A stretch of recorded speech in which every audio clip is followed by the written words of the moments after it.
प्रकार की किसी वस्तु सेवा का उत्पादन है वो कितने किन साधनों के द्वारा किया जाता है।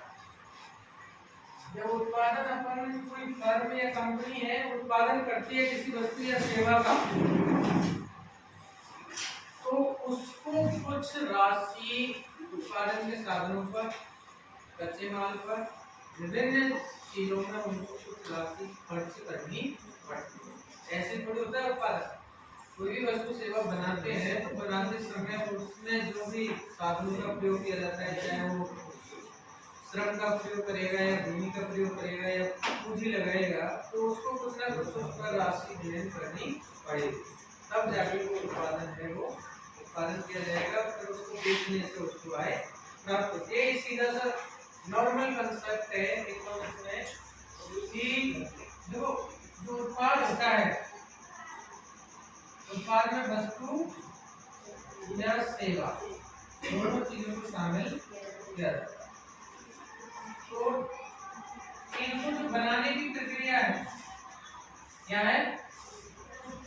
बनाने की जो प्रक्रिया है वो कहलाती है उत्पादन। उत्पादन कहलाती है नहीं कहलाती? जब ये उत्पाद बन के तैयार हो जाता है, ये जो वस्तु सेवा बन के तैयार हो जाते हैं उसी को अपन उत्पाद कहते हैं। तो इस बनने की प्रक्रिया में जो फर्म कोई भी राशि खर्च करती है, क्या करती है वो? उत्पादन, कोई भी वस्तु सेवा का उत्पादन करने में जो राशि एक फर्म खर्च करती है या वो उठाती है उस व्यय को, उसको अपन कहते हैं लागत। तो किसी वस्तु सेवा की कितनी लागत होगी उसके आधार पर एक फर्म है या एक उत्पादक है वो डिसाइड करेगा कि उस वस्तु की कीमत कितनी रखी जाए। दो चीजें हैं,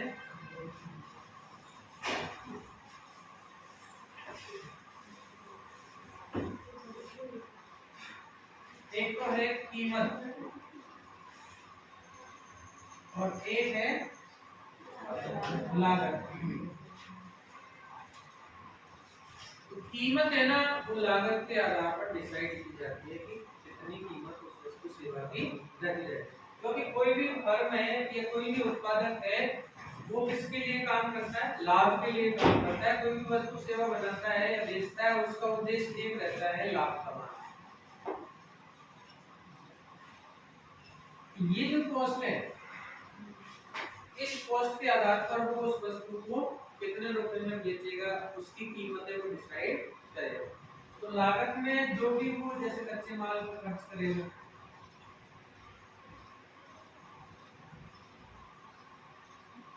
बीमा पर खर्च, इसके अलावा साधनों पर खर्च, जो भी साधन लगाएगा उत्पादन के साधनों पर खर्च, है ना, विद्युत खर्च, लाइट वगैरह, है ना, इलेक्ट्रिसिटी का भी खर्च उसमें, तो इसमें जो भी राशि खर्च करेगा, चाहे वो इस तरह लागत हो या परिवर्तनशील लागत हो, कैसी भी लागत हो, सबको उसमें शामिल किया जाता है। और जब माना कि कोई वस्तु जैसे पेन बना रहा है, कंपनी क्या है? पेन बना रही है। इस पेन को बनाने में उसने कच्चे माल साधनों पर कुल मतलब एक पेन को बनाने में 3 रुपए खर्च किए। कितने रुपए खर्च किए? 3 रुपए। अब इसमें सारी चीज आ जाएगी, एक इकाई को बनाने में उसने 3 रुपए खर्च किए, तो इसमें 3 रुपए में कच्चे माल साधन एवरेज निकाल के और आगे भाई एक पेन बनाने में कितने रुपए लग गए? 3। उसने अब वो इस पेन की कीमत बाजार में कितनी डिसाइड करेगा? अब इस ध्यान रखना देखो कीमत क्या होती है? कीमत होती है किसी वस्तु की लागत प्लस उस फर्म का लाभ, और ये किसके बराबर होती है? कीमत के बराबर। तो कीमत में लागत तो ऐड होती है, साथ में वो जो कंपनी है या विक्रेता है या उत्पादक है उसका लाभ भी उसमें जुड़ा होता है। अब जैसे कंपनी ने डिसाइड कर दिया कि भाई इस पेन की कीमत मार्केट में कितनी होगी, 5 रुपए, तो ये 5 रुपए में 3 तो इसकी ओरिजिनल लागत थी, कॉस्ट, 3 रुपए तो बनाने में लगे थे, और 2 रुपए इसका मार्जिन, क्योंकि ये अब इतना पूंजी इन्वेस्ट किया है, इतनी वो टाइम दे रहा है, इतना वो किया है, तो ऐसे पूरी करेगा, 3 रुपए में थोड़ी बेचेगा। लाभ कमाने के उद्देश्य से काम कर रहा है। कोई भी कंपनी है, कोई भी फर्म है, कोई भी उत्पादक है, वो उसका मुख्य उद्देश्य क्या होता है, लाभ कमाना होता है। तो ये इसकी बाजार कीमत कितनी होगी, 5। तो अपन जो पढ़ेंगे वो पढ़ेंगे लागत की अवधारणा। कौन कौन सी लागतें होती है, लागत क्या होती है, लागतों के प्रकार, फिर लागत वस्तुओं की अवधारणा। पहले डालेना एक टॉपिक लिखना, लागत किसे कहते हैं, लागत किसे कहते हैं, लागत की अवधारणाओं को समझाइए। लागत किसे कहते हैं, लागत की अवधारणाओं को समझाइए। लागत किसे कहते हैं, लागत की अवधारणा को समझाइए। अथवा मैं क्वेश्चन लिखूं,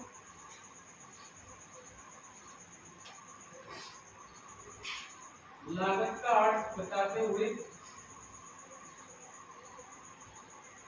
लागत का अर्थ बताते हुए लागत के विभिन्न प्रकारों को समझाइए।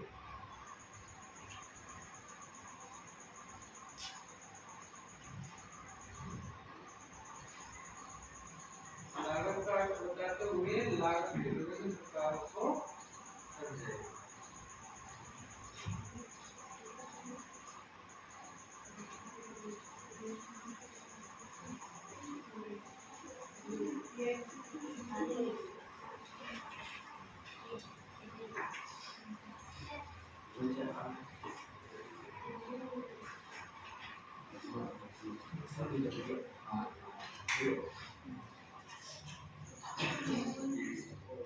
लागत कॉस्ट, लागत को इंग्लिश में कॉस्ट कहते हैं।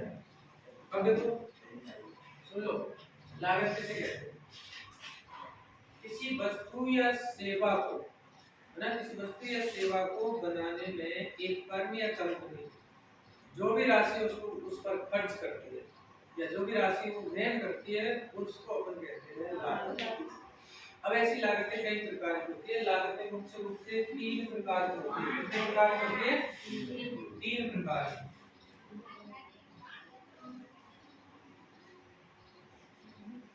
एक होती है मौद्रिक लागत, मौद्रिक लागत। एक होती है अवसर लागत, अवसर लागत। और एक होती है वास्तविक लागत, वास्तविक लागत। ये इसको सामाजिक लागत भी कहते हैं, सोशल कॉस्ट, सामाजिक लागत। तो मुख्य रूप से लागत की जो अवधारणा है, लागत के प्रकार है, वो अपन 3 भागों में बांटते हैं, इसको पढ़ते हैं। मौद्रिक लागतें 2 प्रकार की होती हैं, स्पष्ट लागत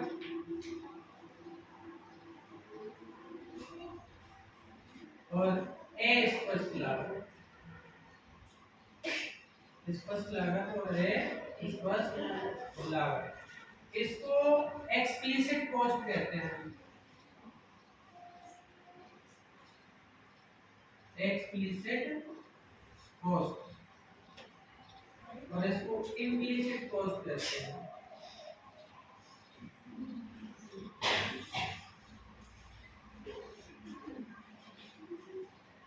इसको लेखांकन लागत भी कहा जाता है, मतलब इसका लेखा जोखा रखा जाता है। इसको स्पष्ट लागत है, इसको मतलब इसको फर्म है और लेखा जोखा में शामिल नहीं करते। इसका इंडिकेशन जब अपन चर्चा करेंगे तो देखो पहले समझ लो कि मौद्रिक लागत क्या होती है, अवसर लागत क्या होती है, उसके बाद देना और वास्तविक लागत क्या होती है। सबसे पहले हम बात करेंगे मौद्रिक लागत, इसको मॉनेटरी कॉस्ट कहते हैं। कोई एक फर्म किसी वस्तु या सेवा को बनाने में जो भी नकद राशि खर्च करती है उसको अपन कहते हैं मौद्रिक लागत। जो भी नकद रूप में वो खर्च करती है उसको अपन क्या कहते हैं मौद्रिक लागत। अब इसमें दो प्रकार की लागत होती है, स्पष्ट लागत। स्पष्ट लागत वे लागत होती है जिन्हें फर्म अपने खर्चों की सूची में शामिल करती है, या इन ये जो खर्च होता है ये स्पष्ट होता है, दिखाई देता है, इनको अपन लेखांकन उसकी जो फर्म की खर्चों की सूची है उसमें अपन को इसको विवरण इनका लिखा जाता है कि इतने कच्चे माल पर खर्च हुए, इतने इन साधनों पर भुगतान। क्योंकि अपन इनको क्या करते हैं, किसी कंपनी के बाहर या फर्म के बाहर किसी दूसरे व्यक्ति को चुकाई जाती है तो पता रहता है अपन को कितने रुपए चुकाए, कहां पर चुकाए, इसलिए इसको स्पष्ट लागतें कहते हैं। और ये स्पष्ट लागतें वे लागतें होती है जिन्हें किसी दूसरे व्यक्ति को न चुकाकर स्वयं वहन कर ली जाती है, एक उत्पादक या फर्म के द्वारा स्वयं ही वहन कर ली जाती है। जैसे आप देखो बिल्डिंग का किराया, स्वयं की बिल्डिंग का किराया, अगर कोई कंपनी है या कोई फर्म है उसकी खुद का अपना एक बिल्डिंग है, अगर वो उसका उपयोग नहीं करता और दूसरा व्यक्ति उसका कोई उपभोग करता है तो दूसरा व्यक्ति उसको किराए के रूप में उस बिल्डिंग का किराया देता है नहीं देता, उसको तो राशि प्राप्त होती है नहीं होती, लेकिन उसको दूसरे व्यक्ति को न चुकाकर खुद ही वहन उसको कर लेता है। इसका लेखा जोखा नहीं करता है फर्म, इसका लेखा जोखा नहीं रखती है कि भाई खुद की बिल्डिंग का किराया इतना हुआ, ऐसे रखते हैं क्या? स्वयं की भूमि का किराया, खुद का वेतन, वो एज ए कंपनी मालिक खुद ही तो काम करता है, अगर वो किसी दूसरी कंपनी में काम करेगा तो उसको वेतन नहीं मिलेगा, मिलेगा नहीं, लेकिन वो क्या करता है, इसलिए तो इसको अस्पष्ट लागत कहते हैं, इनका विवरण है फर्म के खर्चों की सूची में शामिल नहीं होता। सीधी सी बात है, जैसे एप्पल कंपनी है, एप्पल कंपनी का जो मालिक है अगर वो खुद ही सीईओ है, उसका मुख्य कार्यकारी अधिकारी है, तो उसको वेतन मिलता। अगर किसी दूसरे व्यक्ति को सीईओ नियुक्त करता हो तो उसको वेतन देता है नहीं देता? कोई भी कंपनी है अगर कोई मैनेजर है उसको अगर नियुक्त करती है तो उसको वेतन देना पड़ता है, लेकिन खुद ही मैनेजर है अपन तो अपन को खुद को अपन को वेतन थोड़ी देना था, लेकिन उसका जो बनता था वो खुद ही वहन कर लिया, दूसरे व्यक्ति को नहीं चुकाकर वो खुद ही वहन कर लेता है, वो कहलाती है स्पष्ट लागत। समझ में आई? स्पष्ट लागत क्या होती है? स्पष्ट लागत वे लागत होती है जिन्हें फर्म अपने खर्चों की सूची में शामिल करके अर्थात इन्हें किसी दूसरे व्यक्ति को भुगतान किया जाता है प्रत्यक्ष रूप से। जबकि स्पष्ट लागतें वे लागत होती है जिनको फर्म अपने खर्चों की सूची में शामिल नहीं करती, अर्थात इन्हें दूसरे व्यक्ति को न चुकाकर खुद कंपनी के जो फर्म है उसके द्वारा वहन कर ली जाती है, उसको हम कहते हैं स्पष्ट लागत। अगर स्पष्ट लागतों में कौन कौन सी लागत हो सकती है? कच्चे माल पर खर्च, अपन कोई वस्तु सेवा बना रहे हैं तो कच्चे माल पर खर्च करेंगे, कोई भी जैसे अपन कपड़ा बना रहे हैं तो कपास खरीदेंगे तो कपास पर अपन क्या खर्च करेंगे, तो लिखेंगे या नहीं लिखेंगे कितने रुपए की अपन ने, तो फर्म है उसको अपने खर्चों की सूची में लिखते हैं कितने रुपए का अपन ने कच्चा माल खरीदा भाई, तो उसमें 50 श्रमिक लगाए तो उनकी जो मजदूरी है वो भी उसमें लिखेगा कि 50 श्रमिकों को कितनी मजदूरी उसमें दी गई, तो उस मजदूरी को भी इसमें शामिल किया जाएगा। अब वो जो मशीन चला रहा है, लाइट से चला रहा है, विद्युत से चला रहा है, विद्युत का खर्च भी उसमें आएगा कि भाई इतने इससे लाइट पर खर्च हुए। इसके अलावा अगर उस कंपनी का बीमा करवा रखा है तो हर महीने बीमा का प्रीमियम भी वो चुकाता है, उत्पादन हो या ना हो अलग बात है, लेकिन अगर उसने बीमा करवा रखा है तो वो भी उसी का कंपनी का बीमा है भाई, वो कपड़े की मिल चला रहा है तो बीमा उसने क्यों करवाया, उसमें वस्तु सेवा उत्पादन हो रही है इसलिए तो करवाया, कोई दुर्घटना हो जाए कोई बीमा अपन क्यों करवाते हैं, अपन जीवन बीमा भी करवाते हैं, लेकिन इसका ये मतलब थोड़ी कि भाई अपन एक संभावना होती है, सिक्योरिटी की होती है, उस पर वो खर्च करता है, तो वो भी उसकी लागत में ही। परिवहन पर लागत, लाने ले जाने में कोई भी उसको जो राशि चुकानी पड़ती है, ये सब कैसे है, स्पष्ट लागत है, दिखती है, इनको दृश्य लागत भी कहते हैं, लेखांकन लागत भी कहते हैं, क्योंकि इनका लेखा जोखा रखा जाता है और ये दिखती है। लेकिन ये क्या है, होती तो लागत ही है लेकिन ये दिखती नहीं है, कारण किसी दूसरे व्यक्ति को नहीं चुकाता, वो खुद ही वहन कर लेता है, इसलिए अदृश्य लागतें कहलाती है, अस्पष्ट लागतें कहलाती है। एक होती है अवसर लागत, अपॉर्चुनिटी कॉस्ट। अवसर लागत मैंने आपको बताया कि नए विकल्प के संदर्भ में दिया गया विकल्प। जैसे देखो, एक श्रमिक है, वो एक खेत में काम कर रहा है, कृषि कार्य में काम कर रहा है, और उसको उस काम के बदले में माना 500 रुपए मिल रहे हैं। क्या मिल रहे हैं? 500 रुपए मिल रहे हैं। अब देखो, माना कि उस श्रमिक को फैक्ट्री में, शहर में एक काम मिल जाए, नया काम, और वहां माना उसको 700 रुपए मिल रहे हो, कितने रुपए मिल रहे हो? तो ये लाभ कमाने के लिए वो क्या करेगा, उस कृषि कार्य को छोड़कर उस फैक्ट्री में काम करेगा। तो ये नया विकल्प है, क्या है? उसके लिए नया विकल्प था, 700 रुपए वो फैक्ट्री में काम करेगा, इसके बदले में जो उसने त्याग किया 500 रुपए, ये उस काम की अवसर लागत कहलाती है।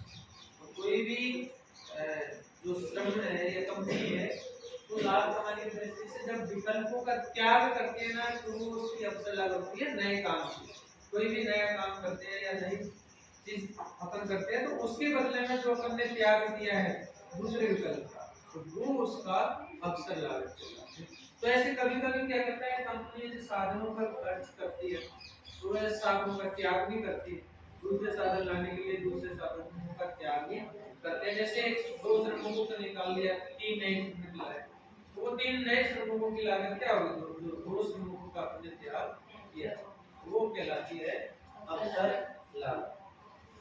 एक होती है वास्तविक लागत, और मार्शल ने इसको, एक अर्थशास्त्री है अपने प्रोफेसर मार्शल, उसने इसको सोशल कॉस्ट का नाम दिया है, सामाजिक लागत। अब ये क्या होती है, कोई भी वस्तु सेवा, क्योंकि ये पूरे समाज को भिन्न करनी पड़ती है, इसलिए इसको सामाजिक लागत का नाम दिया था मार्शल ने। जैसे ये फैक्ट्री लग रही है ना, अपने पास में भी, तो ये फैक्ट्री, इसमें जो भी वस्तु सेवा बना रही है, जो वो बना रही है, इसमें काम गिट्टी वगैरह का वो मिश्रण करके बनाती है ना रोड बनाने के लिए, तो ये वस्तु सेवा का उत्पादन करने के कारण देखो कई पूरे समाज को, पूरे गांव है ना, मानसिक कष्ट जो इसमें करते हैं, सारे जो काम करते हैं उसको शारीरिक कष्ट भी होता है, लेकिन जो आदर्श लोग हैं, जो समाज में जो इसमें काम नहीं करे, उनको भी कष्ट उठाना पड़ेगा, मानसिक कष्ट, पोल्यूशन का इफेक्ट पड़ेगा। तो इसलिए इसको सामाजिक लागत का नाम दिया, क्योंकि जैसे पर्यावरण प्रदूषण होता है, तो पर्यावरण प्रदूषण का न केवल जो व्यक्ति काम करते हैं वो वहन करते हैं, बल्कि जो समाज होता है पूरा, वो भी उस पर्यावरण प्रदूषण को वहन करता है। तो किसी वस्तु सेवा के वास्तविक लागत क्या होती है, किसी वस्तु सेवा को बनाने में एक जो फर्म होती है, एक व्यक्ति होते हैं, कंपनी होती है, जो भी शारीरिक कष्ट होता है उसको, या मानसिक कष्ट होता है, या समय का जो त्याग करता है, ये उसकी होती है वास्तविक लागत। अब जैसे देखो, एक कपड़ा बनाने वाला व्यक्ति हाथ से कपड़ा बनाता है ना, और वो 1 महीने में एक ड्रेस बना पाता है, उदाहरण काल्पनिक रूप से मान लो, तो उसने वो 1 महीना मेहनत भी तो की है, उसने शारीरिक कष्ट झेले हैं, मानसिक कष्ट भी उसको बनाने में, तो ये उसकी रियल कॉस्ट है, उसकी उसकी वास्तविक लागत। तो किसी वस्तु सेवा को बनाने में कोई भी फर्म है मानसिक, शारीरिक या समय का त्याग करके उसको कहते हैं उसकी वास्तविक लागत। ठीक है, समझ में आ गया? अब सबसे पहले हेडिंग डाल लेना लागत, कॉस्ट।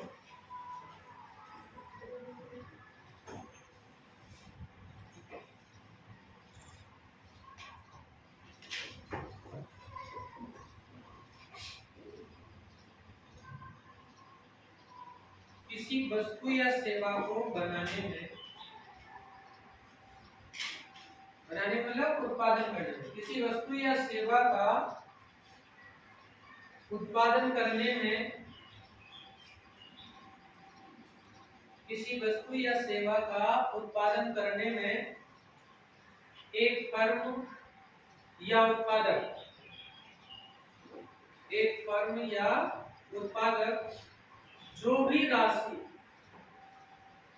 खर्च करता है, एक फर्म या उत्पादक जो भी राशि खर्च करता है अर्थात वहन करता है, अर्थात वहन करता है,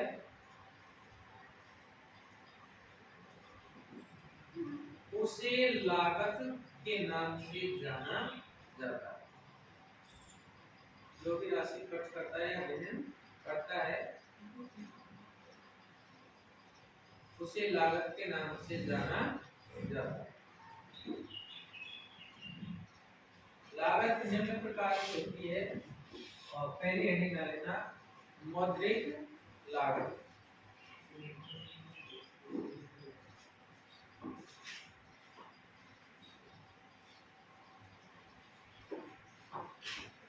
मौद्रिक लागत को मॉनेटरी कॉस्ट कहते हैं ना, मौद्रिक लागत।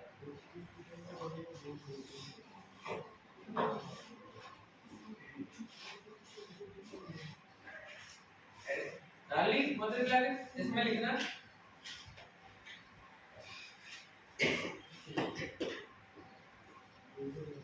एक फर्म या उत्पादक, एक फर्म या उत्पादक किसी वस्तु या सेवा का उत्पादन करने में, एक फर्म या उत्पादक किसी वस्तु या सेवा का उत्पादन करने में जो भी,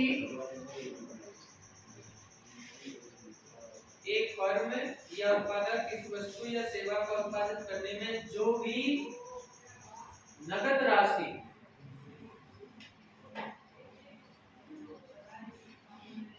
जो भी प्रत्यक्ष, जो भी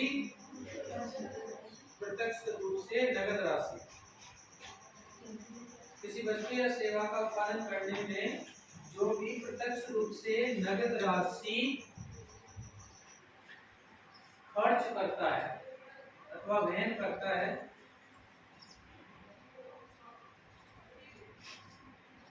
प्रत्यक्ष रूप से जो भी नगद राशि खर्च करता है अथवा वहन करता है तो उसे मौद्रिक लागत कहा जाता है।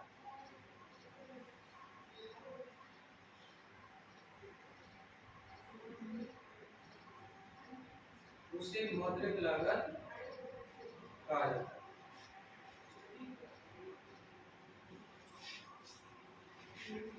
मौद्रिक लागतें दो प्रकार की होती है, स्पष्ट लागत और अस्पष्ट लागत। मौद्रिक लागतें दो प्रकार की होती है, स्पष्ट लागतें और अस्पष्ट लागतें।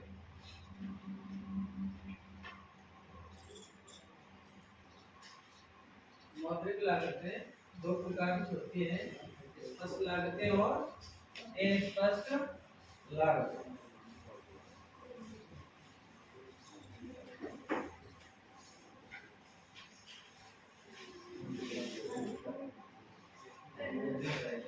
अब हेडिंग डाल लेना स्पष्ट लागत। स्पष्ट लागतें है ना, इसको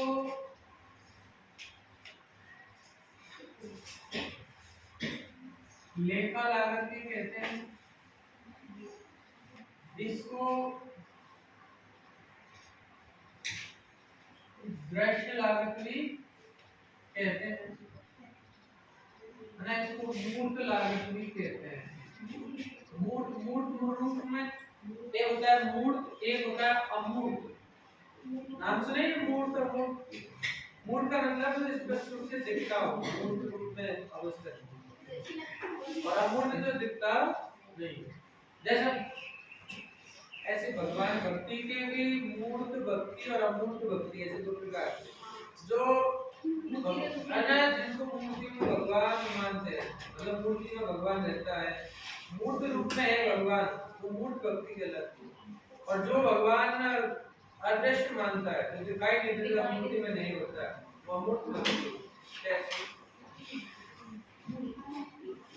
और इंग्लिश में सिर्फ एक ही वर्ड है, एक्सप्लिसिट कॉस्ट।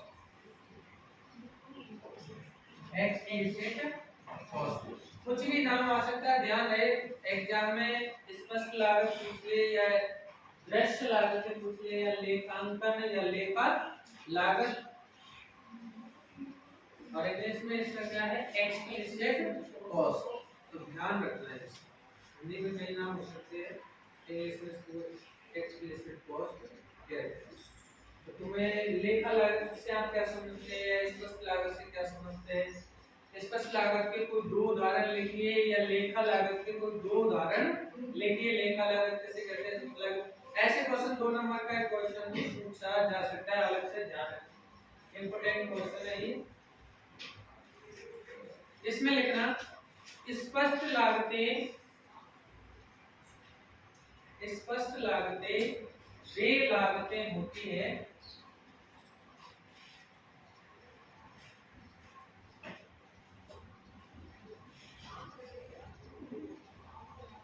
स्पष्ट लागतें वे लागतें होती है जिन्हें फर्म या उत्पादक, स्पष्ट लागतें वे लागतें होती है जिन्हें फर्म या उत्पादक अपने फर्मों की खर्चों की सूची में, जिन्हें फर्म या उत्पादक अपने खर्चों की सूची में शामिल क्या है, दूसरा होगा कि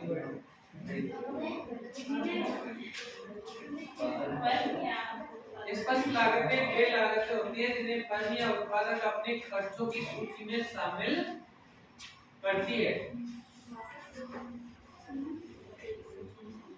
स्पष्ट लागतें वे लागतें होती है जिन्हें फर्म या उत्पादक अपने खर्चों की सूची में शामिल करती है।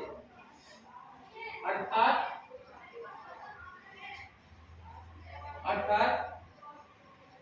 वे लागतें जिन्हें फर्म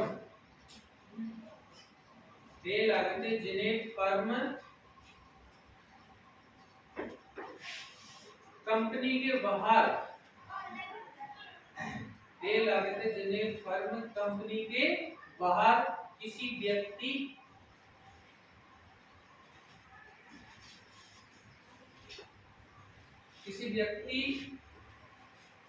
को भुगतान करती है, कंपनी के बाहर किसी व्यक्ति को भुगतान करती है। व्यक्ति का मतलब साधनों से है ना, व्यक्ति को भुगतान करती है, स्पष्ट लागतें कहलाती हैं।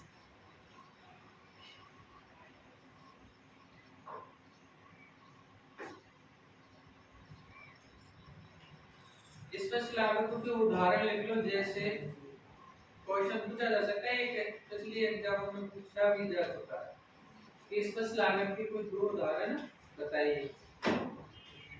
तो स्पष्ट लागतों का उदाहरण मतलब कच्चे माल पर खर्च, कच्चे माल पर खर्च, विद्युत पर खर्च,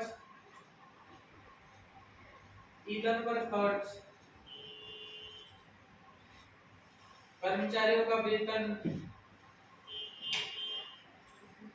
कच्चे माल पर खर्च, विद्युत पर खर्च, ईंधन पर खर्च, बीमा पर खर्च, कर्मचारियों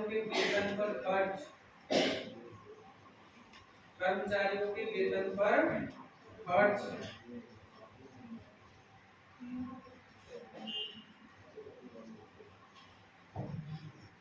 बीमा पर खर्च, कर्मचारियों के वेतन पर खर्च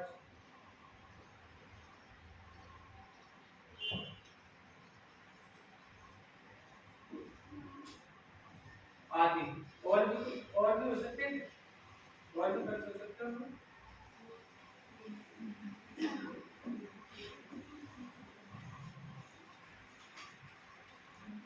परिवहन पर खर्च,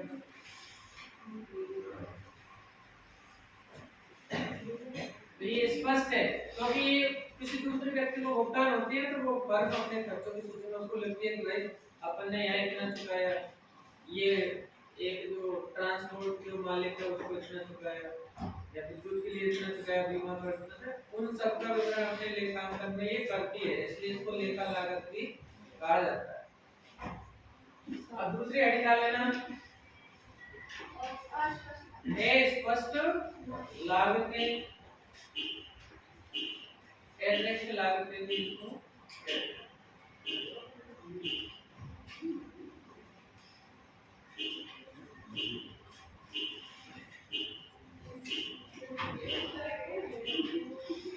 स्पष्ट लागतें,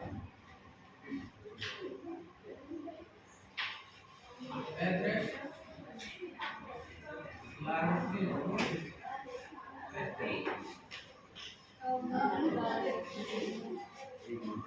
implicit cost, इसको क्या बोलते हैं, implicit cost।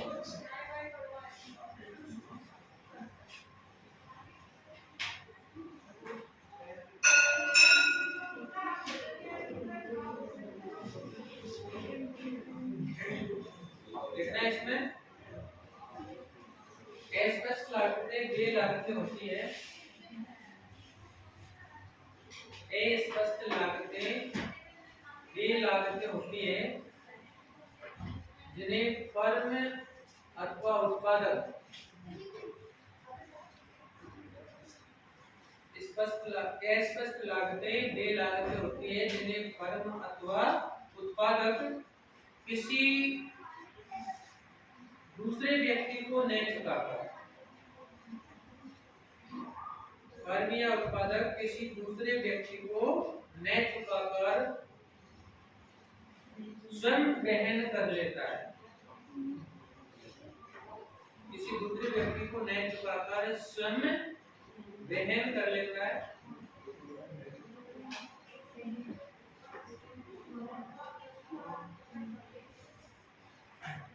अर्थात जिन्हें फर्म अपने खर्चों की सूची में शामिल नहीं करती है, अर्थात फर्म जिन्हें अपने खर्चों की सूची में शामिल नहीं करती है, अर्थात जिन्हें फर्म अपने खर्चों की सूची में शामिल नहीं करती है, उन्हें स्पष्ट लागतें या अदृश्य लागतें कहा जाता है। उन्हें स्पष्ट लागतें अथवा अस्पष्ट लागतें, अस्पष्ट लागतें अथवा अदृश्य लागतें कहा जाता है।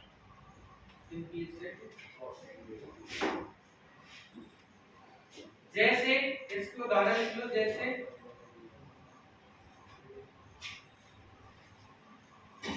स्वयं का वेतन, स्वयं का वेतन, स्वयं की भूमि का किराया,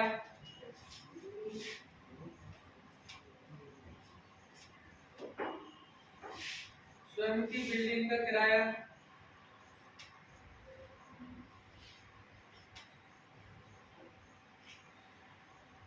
स्वयं की बिल्डिंग का किराया, स्वयं की भूमि का किराया, स्वयं की बिल्डिंग का किराया, स्वयं की पूंजी का ब्याज, स्वयं की पूंजी का ब्याज। अब देखो, जैसे ये फैक्ट्री लगाई ना, जिस मालिक ने लगाई है, अब ये करोड़ रुपए उन्होंने इन्वेस्ट किए, ये या नहीं किया?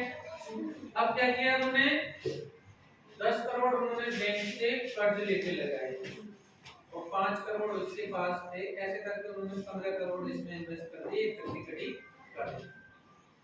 अब आप देखो ब्याज पर जो खर्च है दो प्रकार का है, एक तो बैंक को चुकाएगा, तो वो नगद रूप में उसको दूसरे को भेज कर इसलिए उसका लेखा जोखा करेगा कि भाई 10 करोड़ के हमने 2 करोड़ ये लोन चुकाया, लेकिन 5 करोड़ पूंजी उसने शुरू की तो लगाई, उसका ब्याज कहां जाएगा?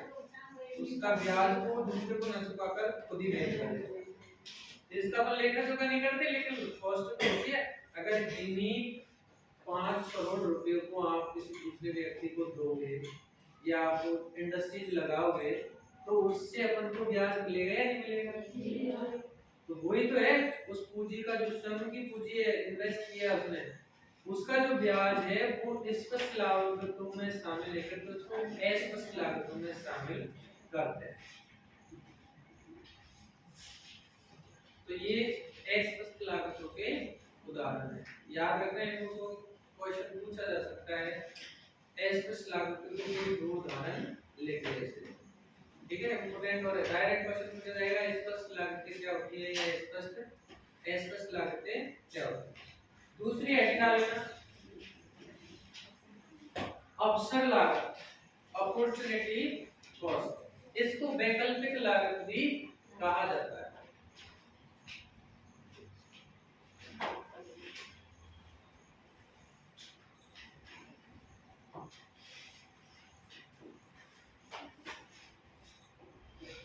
अवसर लागत या इसको लिखना है इसमें कैसे,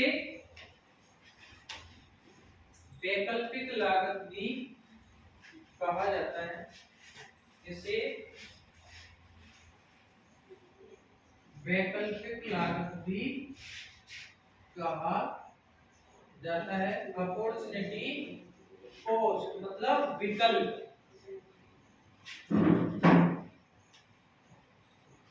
इसे वैकल्पिक लागत भी कहा जाता है। नए विकल्प के संदर्भ में, नए विकल्प के संदर्भ में त्यागा गया विकल्प, नए विकल्प के संदर्भ में त्यागा गया विकल्प अवसर लागत कहलाती है। अवसर लागत कहलाती है। जैसे एक मजदूर 500 रुपए प्रतिदिन के हिसाब से, हाँ जैसे एक मजदूर 500 रुपए प्रतिदिन के हिसाब से कृषि कार्य में कार्यरत है, कृषि कार्य में कार्यरत है, कृषि कार्य में कार्यरत है। अब यदि उसे 600 रुपए में, अब यदि उसे 600 रुपए प्रतिदिन के हिसाब से शहर में फैक्ट्री में काम मिल जाता है, अब यदि उसे 600 रुपए प्रतिदिन के हिसाब से शहर में काम, फैक्ट्री में काम मिल जाता है, तो वह कृषि कार्य को छोड़कर, तो वह कृषि कार्य को छोड़कर फैक्ट्री में कार्य करने,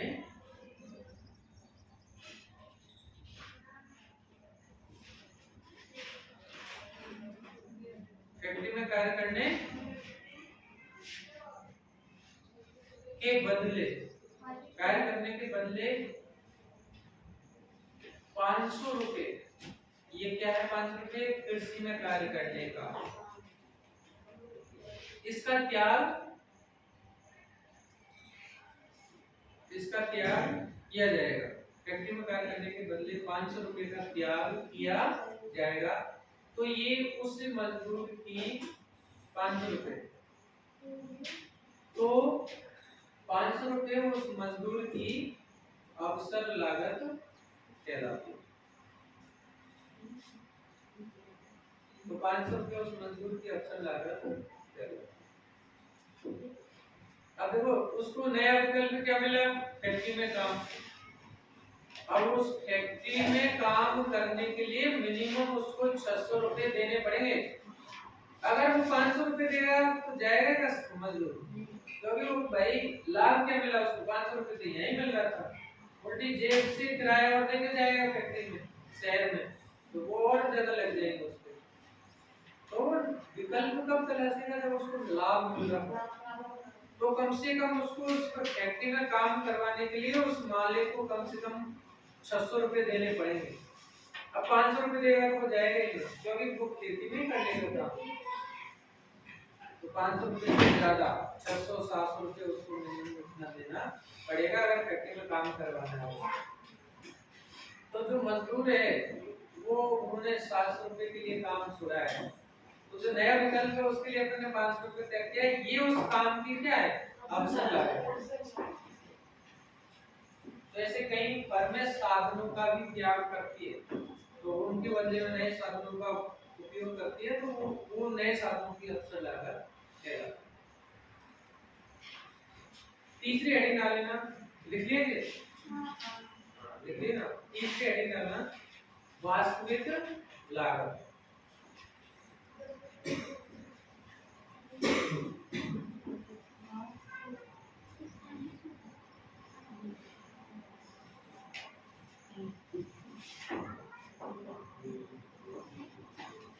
प्रोफेसर मार्शल ने लिखते हैं, प्रोफेसर मार्शल ने वास्तविक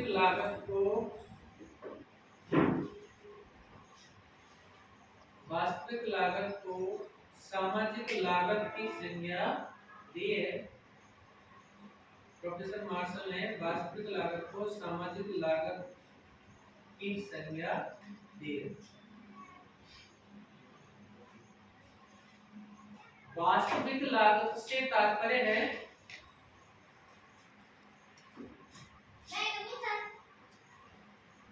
वास्तविक लागत से तात्पर्य है एक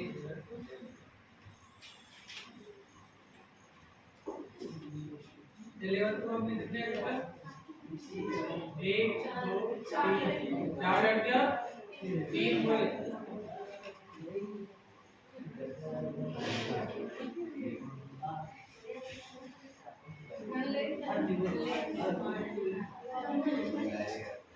में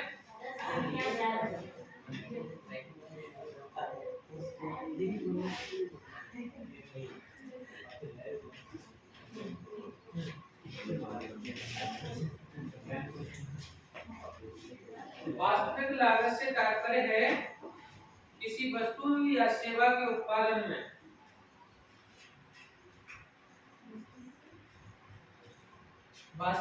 वास्तविक लागत से तात्पर्य है किसी वस्तु या सेवा के उत्पादन में एक फर्म अथवा उत्पादक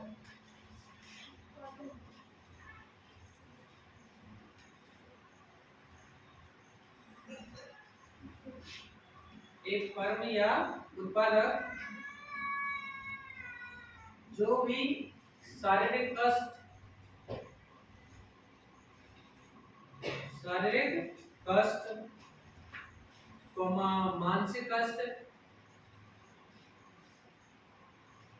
मानसिक कष्ट एवं समय का त्याग करती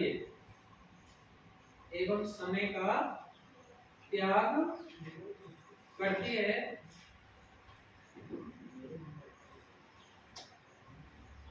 इसे वास्तविक लागत कहा जाता है।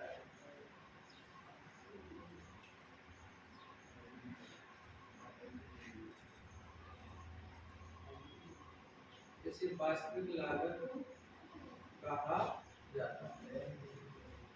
कोई भी वस्तु सेवा के उत्पादन में एक फर्म जो भी मानसिक कष्ट शारीरिक कष्ट या समय का त्याग करती है उसको हम क्या कहते हैं, वास्तविक लागत। उस फर्म को वास्तविक लागत कहलाता है।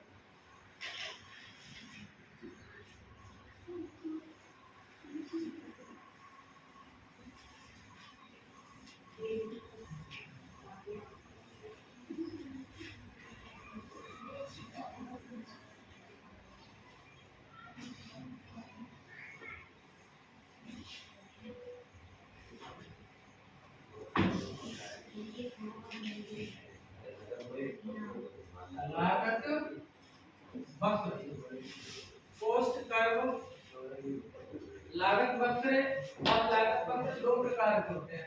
कितने प्रकार के होते हैं? दो प्रकार के होते हैं। अल्पकालीन लागत वक्र, अल्पकालीन लागत वक्र और दीर्घकालीन लागत वक्र।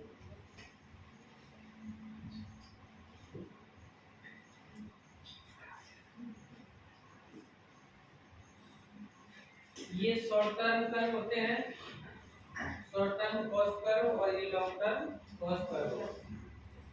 दीर्घकालीन लागत वक्र में अपन सिर्फ दो ही लागत वक्रों का अध्ययन करते हैं, एक एलएमसी और एक एलएसी।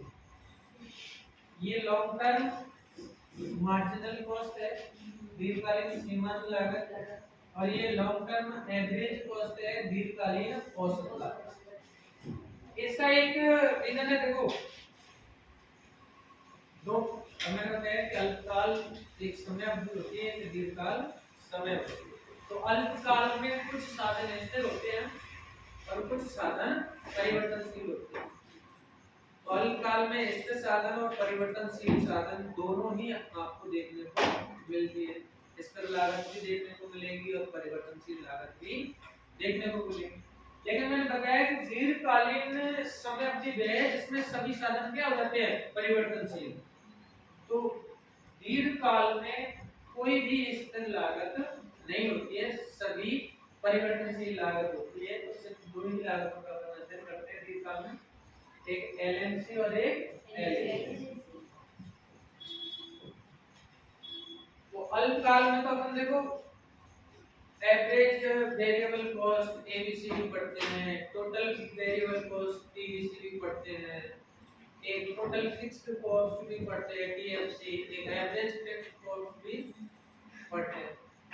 तो अल्पकाल में कुछ साधन स्थिर रहते हैं, कुछ साधन परिवर्तनशील। जो स्थिर साधनों से रिलेटेड जो लागत होती है वो स्थिर लागत कहलाती है, और परिवर्तनशील लागतों से जो लागत रिलेटेड होती है वो परिवर्तनशील लागत कहते हैं। अब जैसे आप देखो ये बिल्डिंग बनी है ना, तो इसमें कुछ लागत ऐसी है जो स्थिर है और कुछ लागत ऐसी है जो परिवर्तनशील है। अब आप मेरे को बताओ कि इसमें ये जो विद्यालय है इसमें सेवाओं का उत्पादन होता है। क्या होता है? सेवाओं का उत्पादन होता है, और सेवाओं का उत्पादन कौन करते हैं? हम उत्पादक है और तुम उपभोक्ता है। तुम ये जो ज्ञान प्राप्त कर रहे हो ये सेवा है। अब हम देखो ये जो बिल्डिंग बनी है इसमें ये जो खड़ी हो गई बिल्डिंग, ठीक है, इसमें माना 15 करोड़ रुपए लगे। कितने करोड़ रुपए लगे? अब ये 15 करोड़ रुपए है ना, ये लग चुके हैं, इसलिए बिल्डिंग इस टाइम से बनके तैयार हो गई सब चीजें। अब ये 15 करोड़ है ना, ये बिल्डिंग 15 साल तक चलेगी। कितने साल तक चलेगी? कई ऐसी बिल्डिंग है जो 50-50 साल तक चल रही है। लेकिन अभी हाल में आपने देखा कि भ्रष्टाचार इतना फैला हुआ है हर स्तर पर कि चाहे सड़क देख लो, चाहे बांध देख लो, चाहे बिल्डिंग देख लो, कोई भी चीज देख लो आजकल सरकारी तो सरकारी, क्योंकि भ्रष्टाचार ज्यादातर सरकारी तंत्र में ही फैला हुआ है। प्राइवेट तो निजी व्यक्ति को खड़ा रहकर वहाँ काम करवाएगा, ओरिजिनल सामान या कुछ बगाएगा। ले यहाँ क्या ठेका प्रणाली है, एक ठेकेदार को ठेका दे दिया टेंडर से। अब वो वहाँ देखने वाला कोई नहीं कि कौन से मटेरियल लगा रहा है, सीमेंट लगा रहा है नहीं लगा रहा है, बजरी की जगह रेत लगा रहा है, उसमें क्या भर लाया है, कौन देखेगा? मॉनिटरिंग की व्यवस्था नहीं है। भ्रष्टाचार जो अफसर साइड चलते हैं भ्रष्टाचार लेकर और ज्यादा उसको बढ़ावा देते हैं। तो आजकल आपने देखो हाईवे, एक्सप्रेस हाईवे, ये तो छोटे मोटे अपन रोड की तो बात छोड़ो, जो बड़े बड़े हाईवे है ना वो आपने देखा होगा न्यूज चैनलों में, आप अखबारों में कि हाईवे बन उद्घाटन हुए उसके बाद ही हाईवे टूटने लगे, बरसात में उखड़ के दे रहे। अब बिहार में आपने देखा होगा बिहार में कितने पुल बनते हैं कि नदियां, उधर आप सोन नदी देखोगे, इधर गंगा नदी देखोगे तो वहाँ बाढ़ के हालात रहते हैं। तो वहाँ नदियों का जल अच्छा हमारे बिहार में तो वहाँ पानी बहुत ज्यादा मात्रा में आता है, तो पुल है ना, पुल बने और टूटते रहते हैं, बनते रहते हैं, टूटते रहते हैं। एक ही पुल मतलब साल में 2-3 बार लगता है और वो टूट जाता है। ये सब तो ये है ना, ये इसमें लागत है। अब इसमें परिवर्तनशील लागत क्या होगी? जैसे ये पंखा चल रहे हैं, तो जब स्कूल अपन के बंद रहते हैं छुट्टियों के दिनों में, तो पंखा बंद रहते हैं, तो 2 महीने लाइट का बिल नहीं आता, क्योंकि ये किससे रिलेटेड है? एक परिवर्तनशील साधनों से रिलेटेड है। जब उत्पादन इसमें होगा तभी तो पंखा चलेंगे। जब विद्यालय में उत्पादन ही नहीं हो रहा, विद्यालय बंद है, तो लाइट पर खर्च आएगा क्या? तो ये जो है ये परिवर्तनशील कॉस्ट है इस विद्यालय में। जो लाइट पर अपन खर्च कर रहे हैं ये वेरिएबल कॉस्ट है, समझ रहे हो? लेकिन ये फर्नीचर लिया है, ये स्थिर कॉस्ट है। फर्नीचर एक बार ले, हर बार फिर लाएंगे तो जिस दिन उत्पादन होगा उस दिन और फर्नीचर आ जाएंगे, ऐसा होगा क्या? लेकिन अपन जैसे चौक पे खर्च करेंगे, ये किस में आएगा? ये स्थिर कॉस्ट में आएगा या परिवर्तनशील कॉस्ट में आएगा? ये वेरिएबल कॉस्ट में आएगा, परिवर्तनशील है। भाई जब अपन उत्पादन करेंगे इसमें ब्लैक बोर्ड पे लिखेंगे नहीं तो कहां से चौक लाएंगे? ब्लैक बोर्ड उत्पादन होगा, ब्लैक बोर्ड पे लिखेंगे, अपन चौक घिसेंगे, खर्च होगा इस पर। और विद्यालय बंद है तो ये भी बंद रहेगा, फिर इस पर कोई खर्च नहीं भाई, इसका कोई उपयोग अपन नहीं करते। तो ऐसे स्थिर लागत भी होती है और परिवर्तनशील लागत भी होती है। उन्हीं के आधार पर अल्पकालीन लागत और दीर्घकालीन लागत पत्रों का अध्ययन करते हैं। तो अल्पकालीन लागतों में कई लागत पत्र आते हैं, टीएफसी, टीबीसी, टीसी,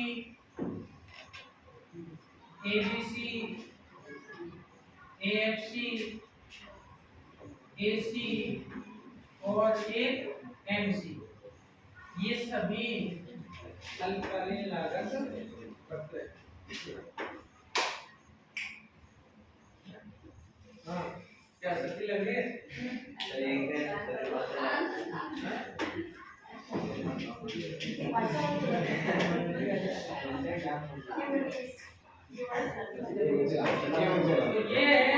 ये अपन लंच बाद पढ़ेंगे।